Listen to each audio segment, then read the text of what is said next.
If you are considering getting a mobility aid, then you already need one. Hi, okay, this is perfect timing because we were just thinking about this morning, and we kind of thought about an example from our lives that we want to share and talk about.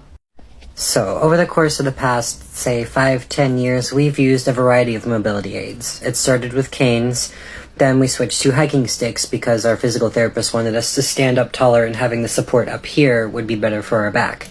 Then we switched to a rollator for when our back locked up and we couldn't stand up straight at all and we were hunched over, so we used a rollator to help support us and sit down when needed. And currently we use a wheelchair part-time. And we were just thinking about abled people and how they don't utilize mobility aids and such, and we were thinking about the comments we've received over the years. One of which that really stood out to us was, oh, you just are lazy and you don't want to walk, you just want something to make walking easier, so clearly you're lazy. But the thing is, if mobility aids made things easier for abled people to do, why wouldn't they use them, right? Able people don't utilize mobility aids because not only do they not need them, but it's also because if they use them and use them incorrectly, you can actually cause damage and hurt yourself using them. There's a learning curve to mobility aids. There's a way to handle a cane versus a walking stick versus a rollator versus a manual wheelchair. And for each mobility device we've used, it's taken us a little bit of time to get used to it.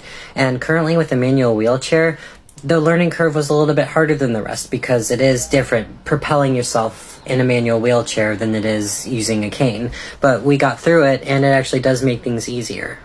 For years, we questioned whether or not we needed a mobility aid, and it wasn't until we actually got access to those mobility aids that we realized how much it helps us. Like, with the manual wheelchair that we use, we have so much more energy, we're not worried about fainting or collapsing or anything like that. We're sitting down and we're fine and we're still just as mobile as we were before, and if not, even better, because we're not worried about the risks of falling, fainting, hurting ourselves, etc. The only regret that we have is not getting those mobility aids sooner. So if you're thinking about getting something to help you become more mobile, save energy, reduce your pain, etc., feel free to explore. Obviously talk to your doctors and make sure that you're using it safely and correctly and things like that, but if you think that you need a mobility aid and that would help, go for it. We honestly wouldn't be where we are now as far as, being able to go out and do things without our mobility aids. And luckily, our fiance is super supportive, and he understands that this is just what we need, and he helps us move our wheelchair and put it in the car and things like that, and it's just really sweet. But yeah, if you think it will help, go for it. I promise you it'll be okay.